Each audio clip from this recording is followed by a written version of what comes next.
Bonjour à tous, bienvenue parmi nous, parmi le Agile World en bon français. Charles-Louis et moi sommes heureux de vous accueillir et surtout d'accueillir aujourd'hui quelqu'un de très spécial, comme tous les invités qu'on aime accueillir chez nous, en fait. C'est dans cette ambiance-là qu'on a envie de les accueillir, de parler d'eux, de parler avec eux de leur histoire. On accueille toujours ces invités avec le cœur, avec l'envie de vous inspirer parce qu'ils nous inspirent. Leur histoire nous apporte beaucoup d'humanité. Ils eux-mêmes s'attachent de près ou de loin au savoir-être agile. On le découvre avec vous. Et puis, bien, aujourd'hui, on accueille Aruna. Bonjour Aruna. Oui. Bonjour Chloé.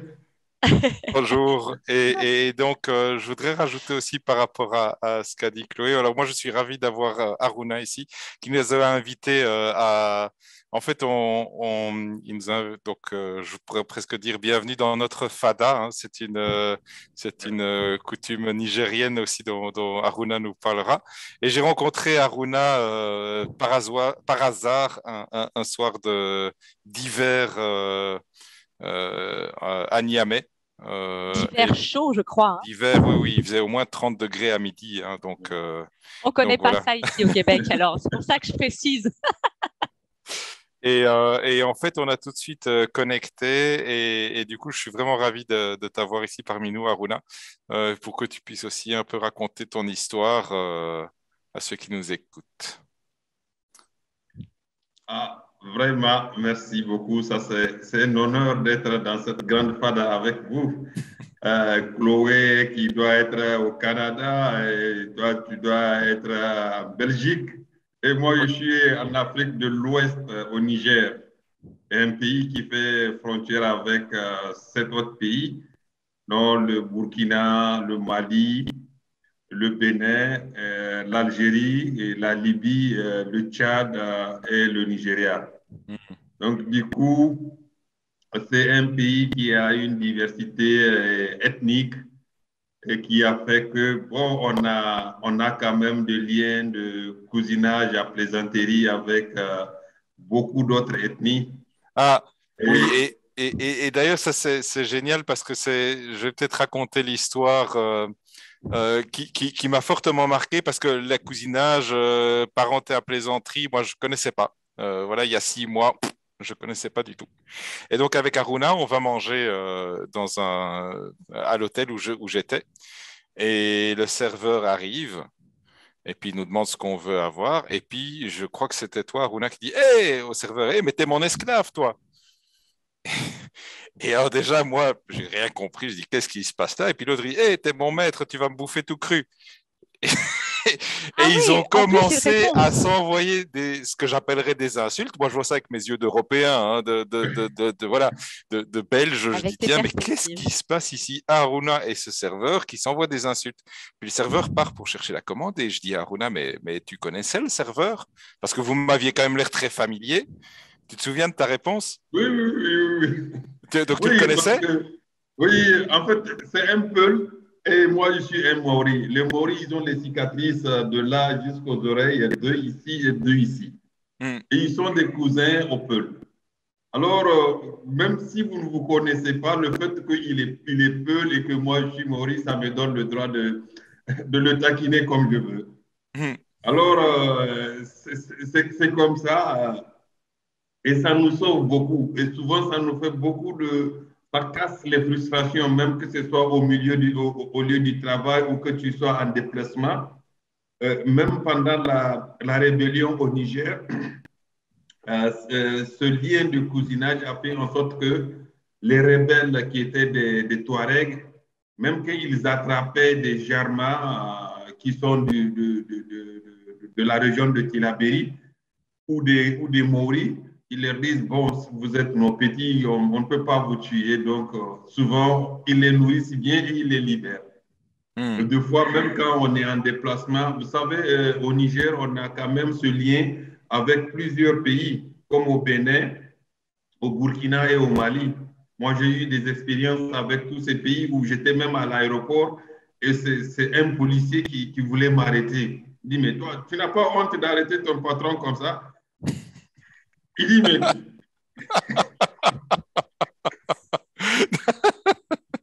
Mais est-ce qu'il t'arrêtait pour quand même quelque chose oui, très... il a fouillé. J'ai passé ma valise dans le scanner et il a vu une bouteille de miel dedans.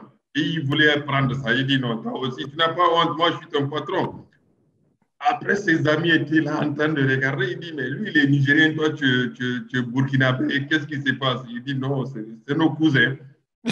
Ah. Après, Et du après coup, c'est passé comme ça. est-ce que ça a été plus facile ou est-ce qu'il t'a quand même, je sais pas, il a pris le miel ou Non, te ça l'a a été laissé? vraiment très facile. Ça a été Ah, très facile. Non, ça a été très facile. ok. Vraiment. Ça, c'est Et vraiment... Enfin, non, vas-y, vas-y. ça, c'est très important dans nos communautés.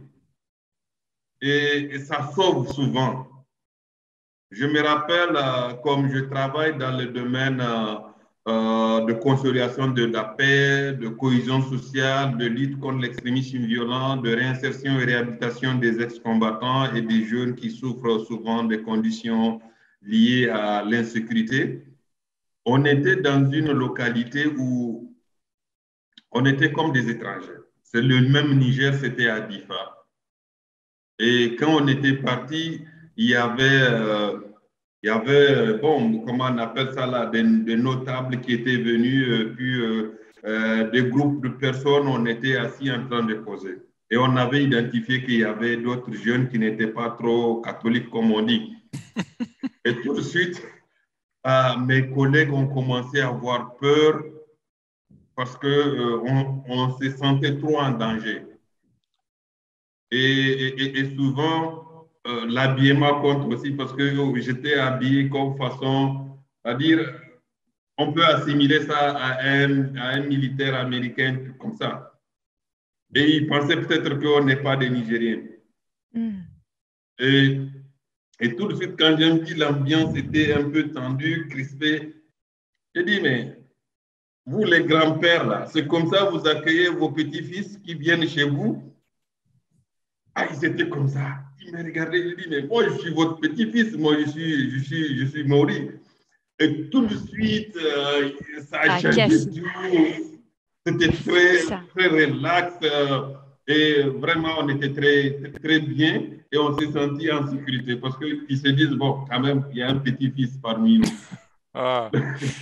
Donc, C'est magnifique et je t'avoue que même pour moi aujourd'hui, quand tu me racontes ces histoires, j'habite en Belgique et en Belgique, il y a alors des communautés qui se distinguent principalement par rapport à la langue. D'accord? Donc, oui, il y a une communauté qui parle plutôt français, une communauté qui parle plutôt le flamand et une communauté qui parle plutôt allemand. Mais donc, on ne se distingue pas peut-être par des ethnies, on se distingue plus par oui. la langue qu'on parle. Et on n'a pas ce cousinage. Et très souvent, en fait, il y a beaucoup de frustration que je vois. Tiens, ouais, mais attends, toi, tu es francophone, pourquoi tu parles pas ma langue quand tu viens dans ma région et des choses comme ça. Attends. Et enfin, non, oui, je Donc, vois bah, quand Chloé tu du coup fais... qui ouvre les yeux. C'est parce que quand tu vois le Québec et la France aussi, on se croit cousins, mais on n'est pas dans l'humour. On est cousins et on va beaucoup plus piquer on va dire presque limite négativement pour créer, je sais pas, une compétition, j'en sais rien, mais je trouve ça tellement dommage. Hmm. Et pardon de t'avoir coupé, mais je trouve ça tellement en même temps inspirant quand on sent que ce sont des communautés où il y a des tensions bien plus concrètes, bien plus, des fois, assez risquées, alors que nous, on est juste, franchement, on n'est pas dans une situation risquée entre le Québec et la France, et pourtant, on reste dans ce côté lourd, comme un fardeau qu'on On a oublié porte. notre cœur presque. Ah, et c'est ça qui me... Mais Oui. je vais y revenir, Charles-Louis, je t'ai coupé aussi. Alors, je ne sais pas où tu t'en allais, mais pardon. Non, mais Je c'est ça la tellement... fada. Hein. On discute. C'est ça la fada. On peut C'est vrai. prendre Ah, j'aime la ça seule qu'on le chose qu'il n'y a ramène. pas, c'est le thé. Ah, c'est vrai.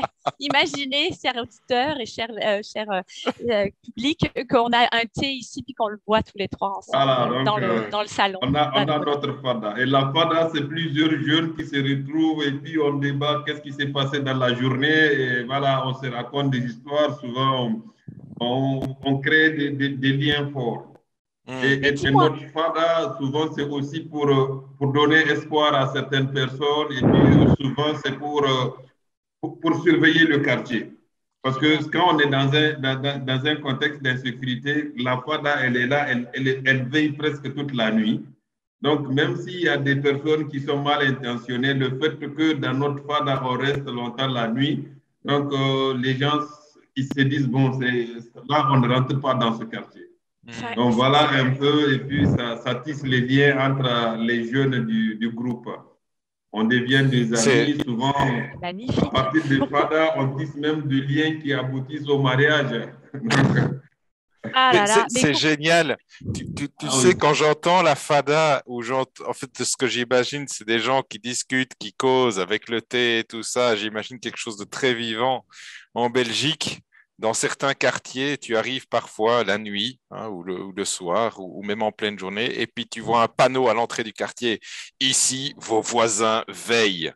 Mais j'entends pas du tout ce côté bon enfant, faire du lien. C'est stressant quand on rentre dans un quartier comme ça. Mais écoute, c'est vraiment intéressant. Cette histoire de FADA, ça nous lie. Et puis dans la FADA, tout celui qui entre dans la FADA, il est tout de suite accepté.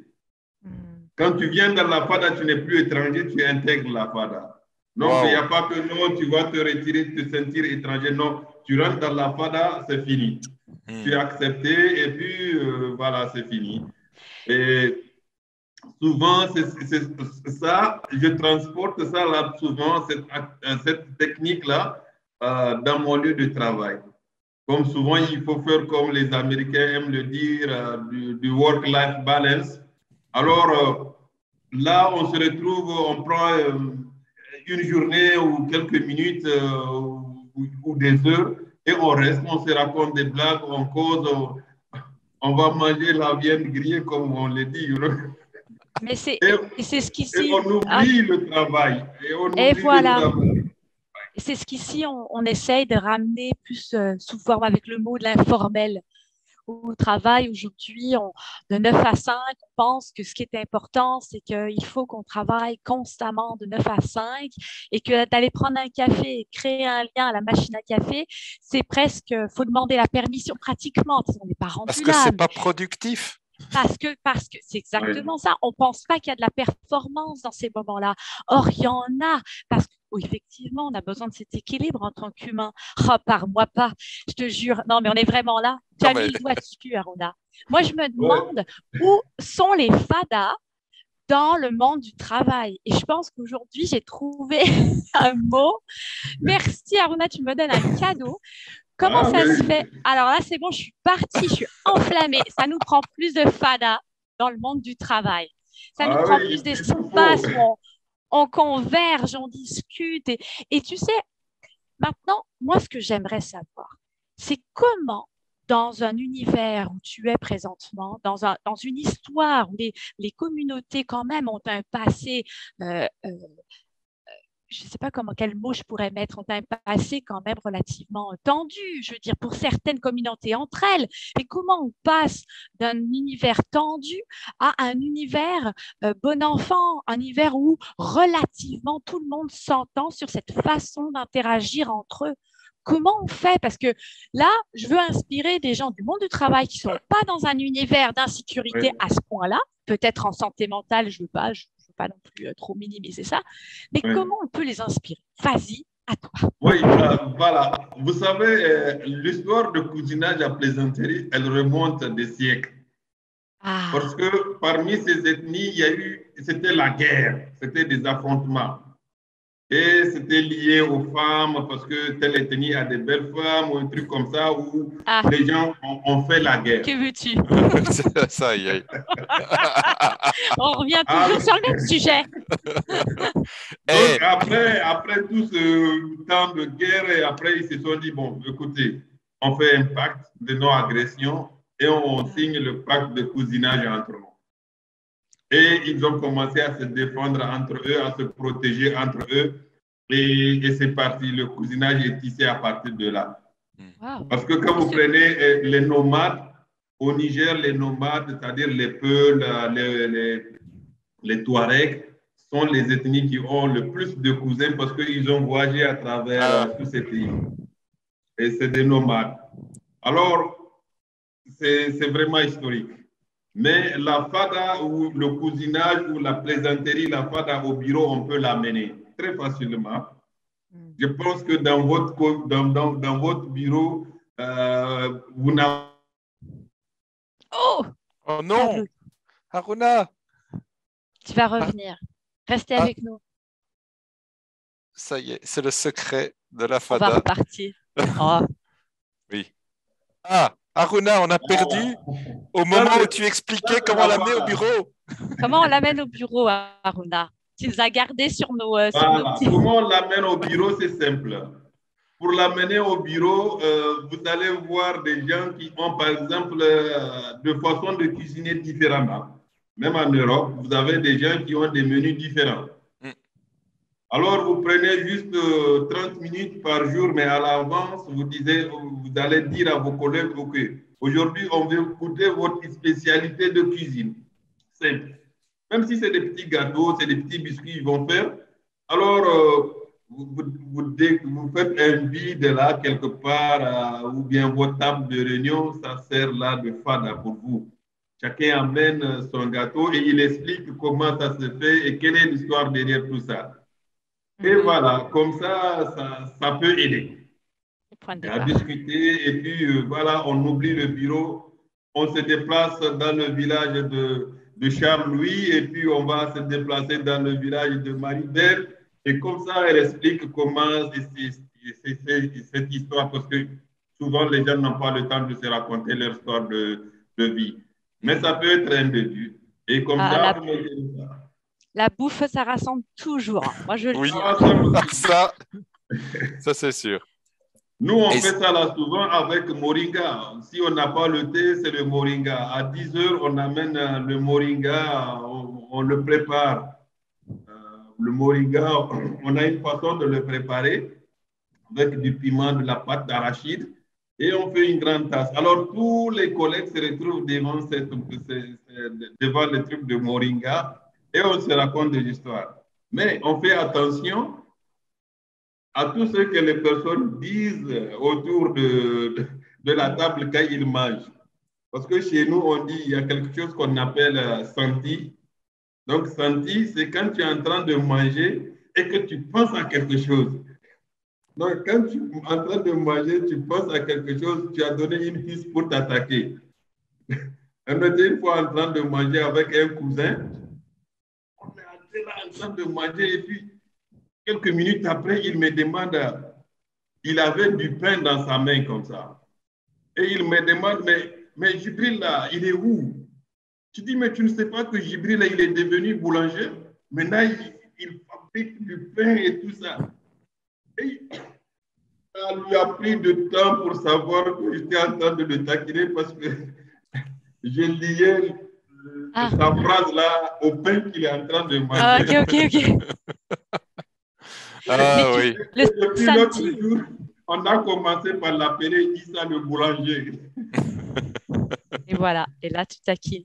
Mais tu vois, le santi, moi, ce que j'aime, c'est au fond d'être à l'écoute de ce qui se passe autour de ces tables-là, parce qu'en fait, c'est le vrai qui ressort dans ces tables-là. Oui. C'est les idées les plus naturelles qui ressortent, celles qui n'ont pas de barrières, celles qui n'ont pas les fausses croyances, celles qui... donc c'est de créer ces moments avec une belle intention, une intention de créer des liens et en ayant la conviction très forte qu'autour de ces liens, en fait, vont sortir les choses les plus belles, les plus pures. C'est très méta ce que je dis, mais en même temps, on a besoin de ça dans le monde du travail pour qu'on pense justement autrement. Oui, et ce que j'aime beaucoup aussi, c'est que c'est du direct, en fait. J'ai l'impression que la parole ne passe pas par le cerveau. Qu'est-ce que je pourrais dire qui soit intéressant, intelligent, malin, érudit on n'essaye même pas d'avoir l'air malin, intelligent. C'est juste, on a une conversation simple. On a une conversation cœur à cœur. simple. Et tout ce qui te vient à l'esprit, tu ne vas pas te dire, est-ce que je suis dans le cadre pour le dire? Non, tu le dis seulement. Oui. Et tout de suite, ça peut aider. Donc, nous, souvent, ce sont vraiment des cadres comme ça qui nous aident à renforcer nos liens même au travail parce que il se trouve que dans un bureau, tu as toutes les ethnies qui sont là. Donc, souvent, même que ça se casse un peu, un gars qui est frustré, qui est un peu fâché, tu viens juste, tu lui dis, écoute, mon ami, c'est quoi? Tu vas te faire ton temps à cause d'un tel parce que ton cousin, il dit, bon, il n'a pas le droit de me faire ça. Je dis, mais écoute, c'est fini. Dans tous les cas, c'est ton cousin. Et puis, on continue. Alors, on ferme la parenthèse. Oh, waouh. Non, mais attends, mais c'est fini. Dans tous les cas, c'est ton cousin et on continue. Mais qu'est-ce que j'aimerais qu'on puisse aussi mettre ça en place. Non, attends, c'est un peu. Mais je veux dire, tu vois, je vois que c'est intégré dans la culture de l'Afrique de l'Ouest. Tu disais tous les pays en Afrique, tu m'avais dit, par exemple, en Afrique centrale ou en Afrique de l'Est, il y a moins ce cousinage. Mais je trouve que ça apporte tellement de richesse et surtout ce côté, OK, allez, on est cousins, il y a d'autres choses dans la vie, on n'est pas en danger de mort, on n'est pas en train Ouais. et c'est ça que je trouve, parce que quand tu travailles avec les jeunes, justement, qui ont vécu des atrocités de guerre et de tension et tout ça, euh, le cousinage, c'est aussi un élément que tu amènes là, alors aussi? Oui, ça aide beaucoup parce que là, quand vous discutez, ils vont voir que c'est quelqu'un qui est d'une ethnie différente qui est là, qui est en train de chercher la solution pour eux. Par exemple, même entre eux, souvent il y a ce lien. Et je me rappelle qu'une fois, moi, j'ai utilisé des chefs traditionnels. Et le simple fait que les chefs traditionnels là, qui sont des groupes différents, se mettent ensemble pour travailler, ça a beaucoup aidé les jeunes. Et d'autres ont dit, bon, si c'est ça, comme ça, nous, on revient. Et on a enregistré assez de jeunes qui sont revenus, qui ont déserté le camp de Boko Haram dans la région de Difa. Donc, Ah, c'est wow. quelque chose qui est très, oui, c'est très important parce que il y a juste des liens qu'il faut utiliser plus forts, qui sont très forts, qui peuvent toucher vraiment la sensibilité des personnes. La rébellion, elle n'a pas eu de force parce que nous, on a eu la chance, par exemple, où dans une famille, tu es marié, votre famille est mariée à presque toutes les ethnies. Donc, tu ne peux pas te dire que tu vas massacrer telle ou telle ethnie parce que tu as un enfant dedans, tu as un petit-fils dedans et tout ça. Donc, tous ces liens confondus font que souvent, ça renforce les liens que nous avons. Donc, c'est vraiment quelque chose qu'on peut utiliser. Et puis, c'est des blagues que tu racontes. Parce que souvent, ces blagues-là qu'on raconte entre groupes ethniques, ça détend l'atmosphère. Le gars, il est là-bas, il a vécu avec les Boko Haram, où il a été choqué. Souvent, il est dans son petit coin à lui. Il n'a jamais trouvé l'occasion de rire, même une seule fois. Donc, le fait juste que tu racontes une histoire qui va le faire rire un peu, ça va le détendre et il peut ouvrir. Et lui-même, il peut te raconter une histoire. Donc, et ça aide. Ça calme beaucoup de choses. Même, je me rappelle, même en 2016, à l'approche des élections, j'ai pris un humoriste qui a fait des petites blagues entre les différentes ethnies pour apaiser les tensions. Et comment ça a donné? Et ça a donné très bien. Vraiment, ça a donné très bien. Et puis, ça a calmé quand même, ça a contribué à apaiser les tensions. Parce que, oui, ça apaise les tensions. Parce que même quand tu vas te fasser, tu vas te réaliser, mais Noura a dit que ça, ce n'est pas bon. Et voilà. Et c'est fini. Et vraiment, ça a contribué à apaiser les élections en 2016 parce que c'était très tendu. Et on a quand même fait beaucoup de ces tapages sur le cousinage à plaisanterie et autres pour casser la tension. Et ça marche. Ouais, enfin, je suis vraiment super impressionné par ça parce que ce que j'aime beaucoup dans cette histoire, effectivement, tu prends un humoriste qui du coup va aller sur toutes les ethnies, histoire que Oui. tout le monde est au même niveau et tout ça. Oui. Maintenant, je nous téléporte à nouveau un instant en Belgique Et ici, quand je me souviens la première fois que j'ai parlé de notre épisode au restaurant ensemble, je dis, mais enfin, mais on ne peut pas dire à quelqu'un qu'il est un esclave, on ne peut pas dire que c'est un peu, et du coup, je peux lui dire ça. On a ce Oui, côté en Europe où on a, je ne sais pas comment le dire, on a cette étiquette de racisme qui nous colle oui, à nous oui, parce qu'on est blanc et parce que le racisme, c'est une histoire qui nous appartient. oui. Euh, et je me dis, mais qu'est-ce qui distingue. Je ne sais pas comment le dire, j'ai peur parfois que ça peut-être que ça tombe à plat, mais tu vois, il y a l'histoire du racisme où en gros, ok, moi je suis blanc, toi tu es noir, et donc on peut se raconter des histoires là-dessus, mais souvent c'est considéré comme ça fait mal et Oui. c'est pas fait pour du bon. Et puis on a ce cousinage qui se distingue aussi par rapport aux ethnies et qui a en fait été, je dirais, Englobant. presque retourné, transformé pour créer du lien, au contraire. Oui. Mhm. Ah, c'est comment on dit. Quand tu dis à quelqu'un qu'il est ton esclave, mais lui-même, il sait que, c'est-à-dire, tu ne le lis pas à l'esclavage de, voilà, mais c'est l'esclavage sur le terme lien de cousinage et parenté à plaisanterie. Ok.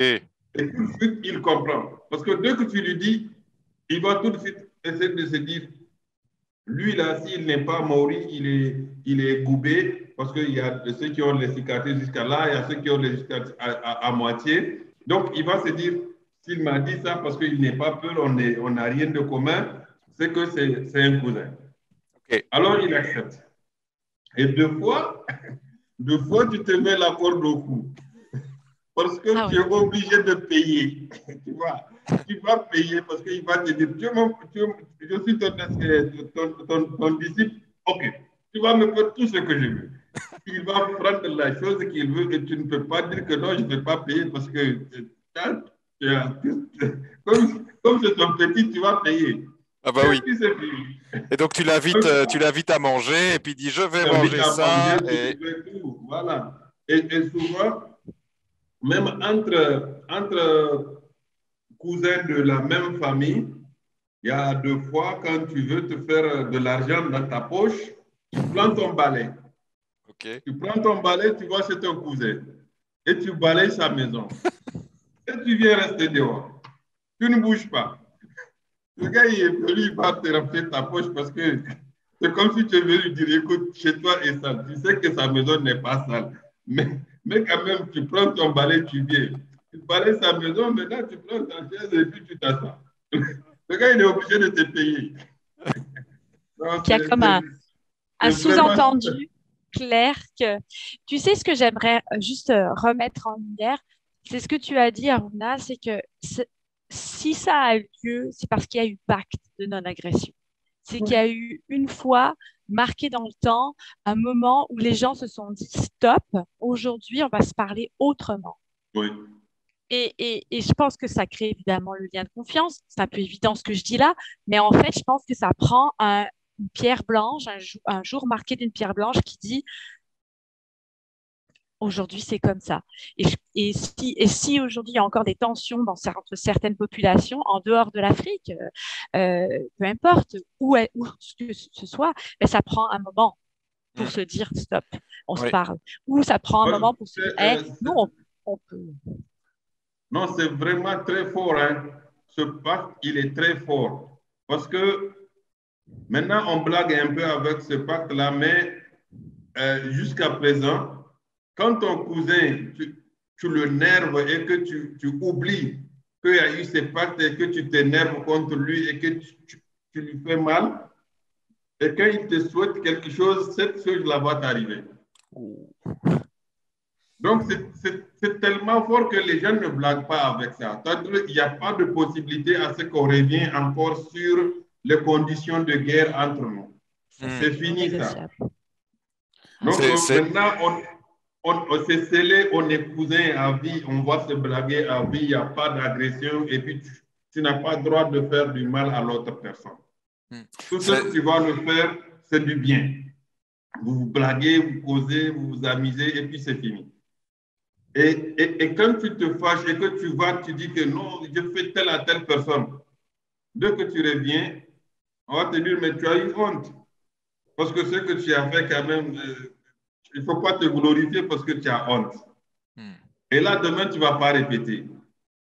Donc, c'est vraiment très fort comme chose, mais c'est des pratiques qu'on peut essayer d'amener dans d'autres vies comme la vôtre, mais c'est de trouver juste, on ne peut pas créer le lien de cousinage, mais quand même trouver l'occasion de vous détendre un peu dans vos bureaux. J'aime beaucoup ça, l'occasion de se détendre un peu dans nos bureaux. C'est vraiment ça. Oui. C'est amener du rire, amener du côté bon enfant. Ça n'empêchera pas que le travail de qualité se fasse. Au contraire, je pense. Non, en fait, là ça crée un truc fort. Moi, j'ai vraiment expérimenté ça là avec mes collègues. Souvent,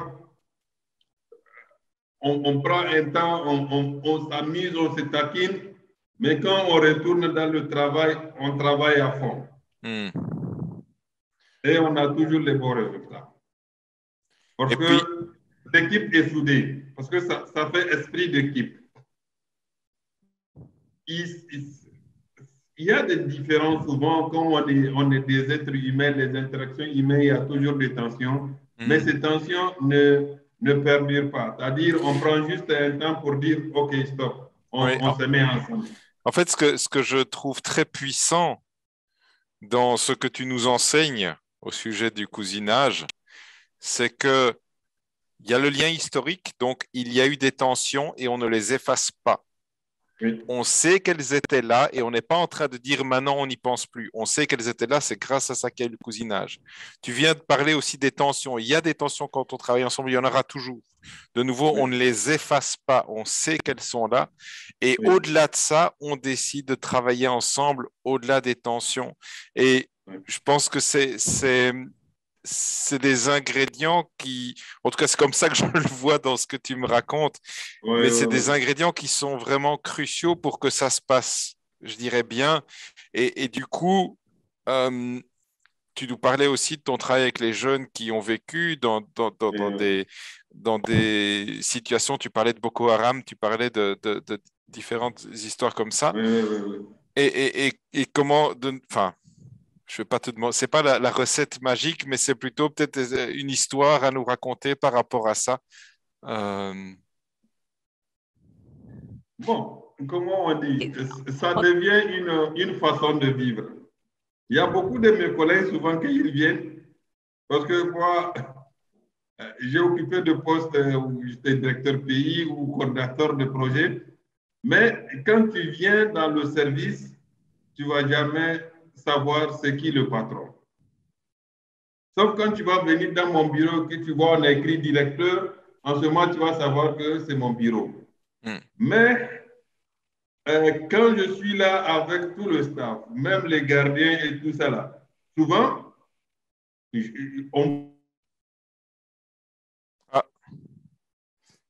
Voilà, les connexions à Niamey ne sont pas toujours au top. Et c'est toujours quand ils s'enflamment. Oui.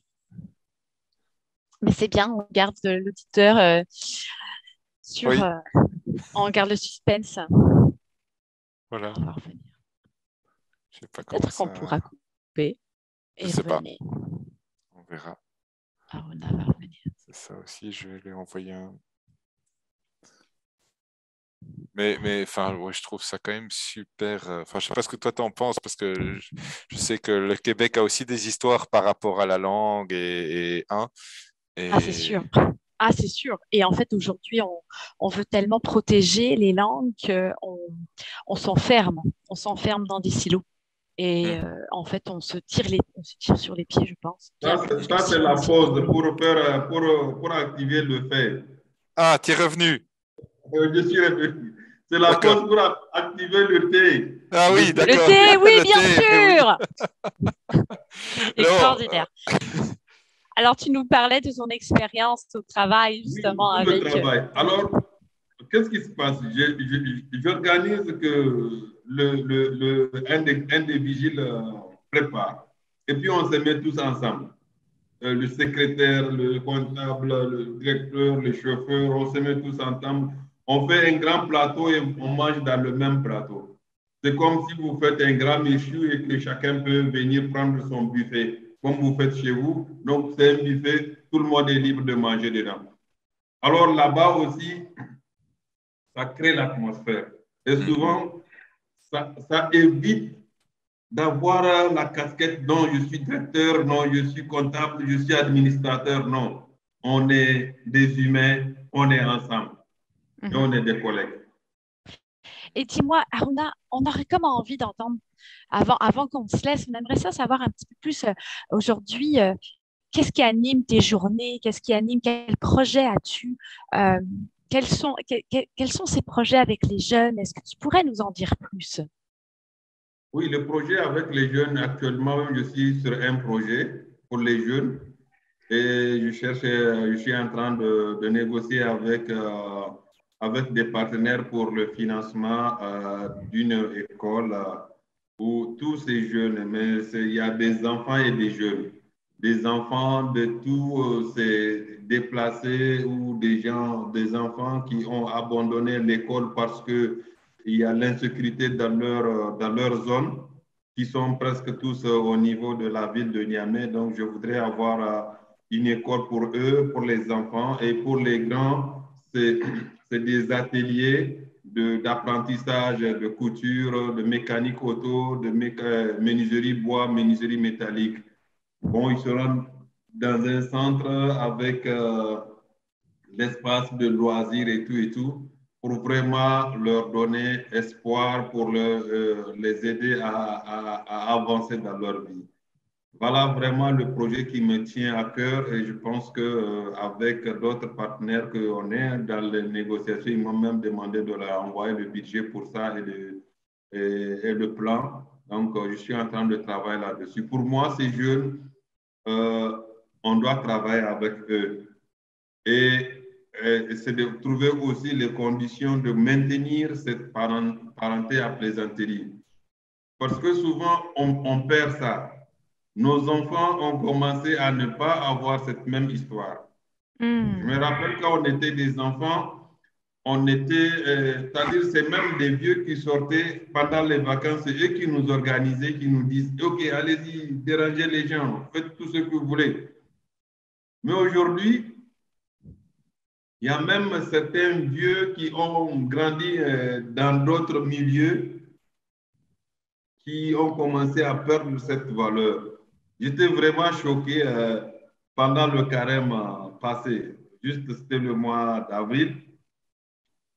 J'ai vu un vieux que j'ai voulu aider. Et il me dit, est-ce que tu me connais, tu sais qui je suis et tout ça. J'ai dit non, vous êtes quand même papa. Vous avez l'âge de mon papa, je voudrais faire honneur à mon papa. Et voilà, nous, dans notre éducation, quand on était petit, quand de loin tu aperçois un vieux en train de transporter quelque chose, tout de suite, c'est la course. Parce que chacun veut être celui qui a couru pour aller vers le vieux, là, pour prendre son sac ou pour prendre sa charge. Là. Et tu prends ça sur ta tête, tu marches avec le monsieur. Même si tu ne le connais pas, s'il est dans ton quartier, tu vas jusqu'à chez lui, tu lui déposes. Et tu reviens parce que tu es fier parce que tu as aidé. Mais on est en train de perdre ça. Donc, pour moi, c'est qu'il faut créer les conditions pour maintenir tout ça. Et il faut donner cet espoir à ces jeunes de vivre dans un milieu où ils sentent qu'ils sont protégés par la communauté, pas rejetés par la communauté. Et ces jeunes sont d'autant plus précieux parce qu'ils ont une histoire qui les a probablement avec des cicatrices importantes. Oui. Donc, de les aider à maintenir cet esprit de cousinage, comment tu dis, cette plaisanterie. À plaisanter. Oh, c'est tellement bon.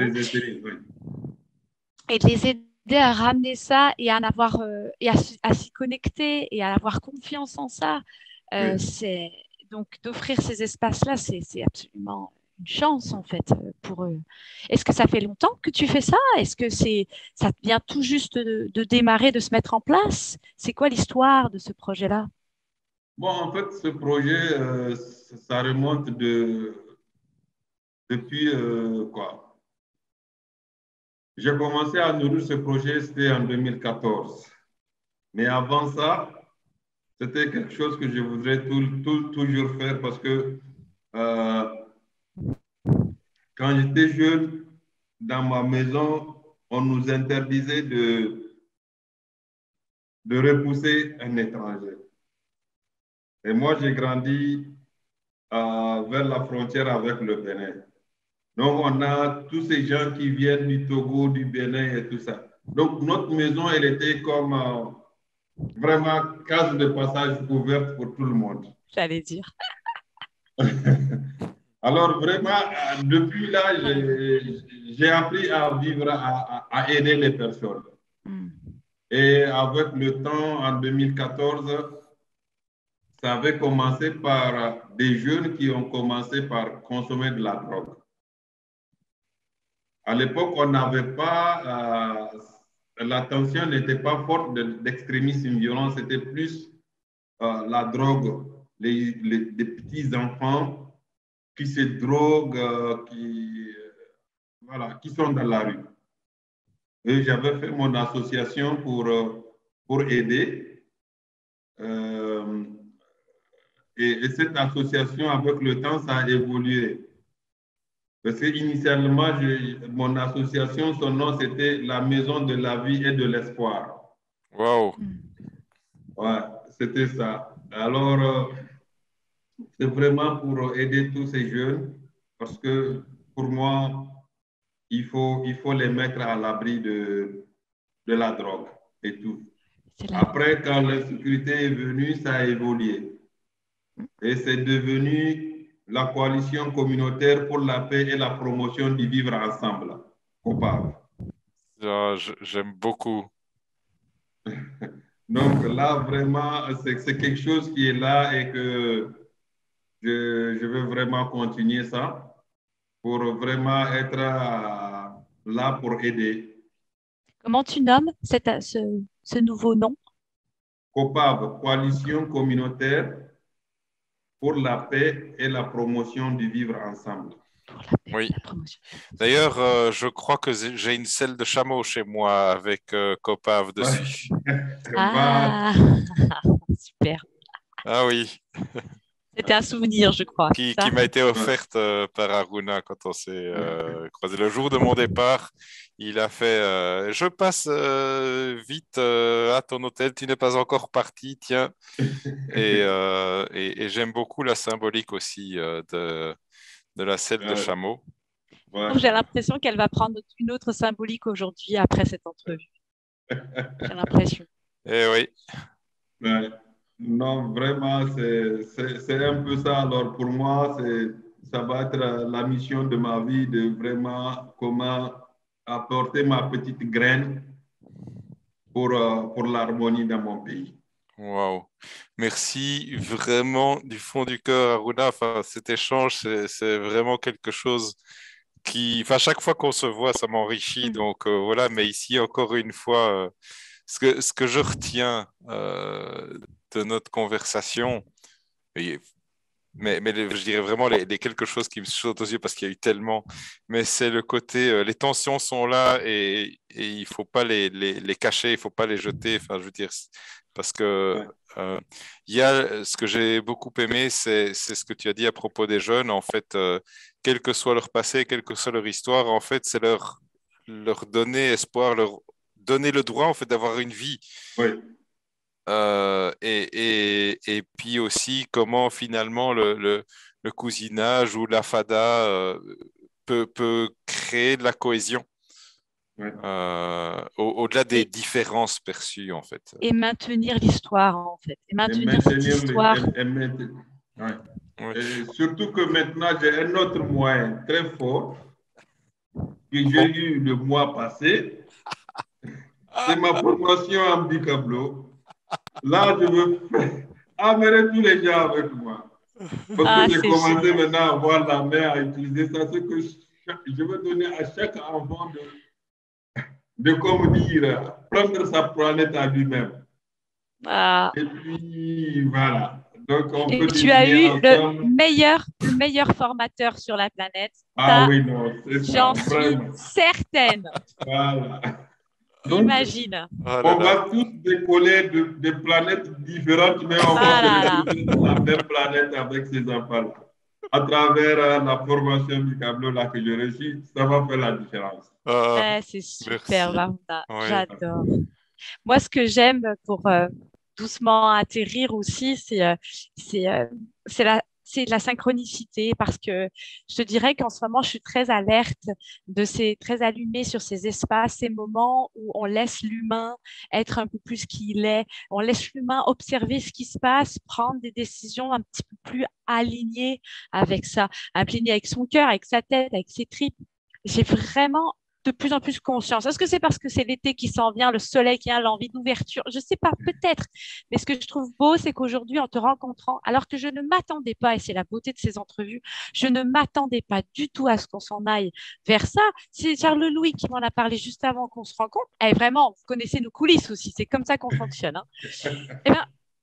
C'est magnifique à quel point on arrive sur des zones, mais totalement juste, on l'appelle un peu différemment, dans un contexte légèrement, mais pas si différent que ça finalement, mais Ouais. on a tous ce même besoin. On l'a tous, on l'aime juste différemment, mais on l'a tous. Et on le sait tous qu'il est précieux. Et ouais, je pense que de plus en plus, en tout cas, tu m'as permis aujourd'hui, Aruna, de me reconnecter à ce que je crois, à ce qui est très fort en moi et ce que j'ai envie de mettre en place, c'est ces espaces, c'est un lieu où les gens se sentiraient bien dans le vivre ensemble, un peu comme tu dis toi. Merci Aruna, tu m'offres encore une fois un cadeau. Oui, allez, Je suis pour montrer. allez, Voilà. Chin. Merci beaucoup. Merci beaucoup. Vraiment. C'était un plaisir, vraiment. Allez, à Allez, bientôt. à À bientôt. bientôt Merci tout le beaucoup monde. pour cette Merci. grande opportunité. Avec À très plaisir. vite. Merci. Ciao, ciao.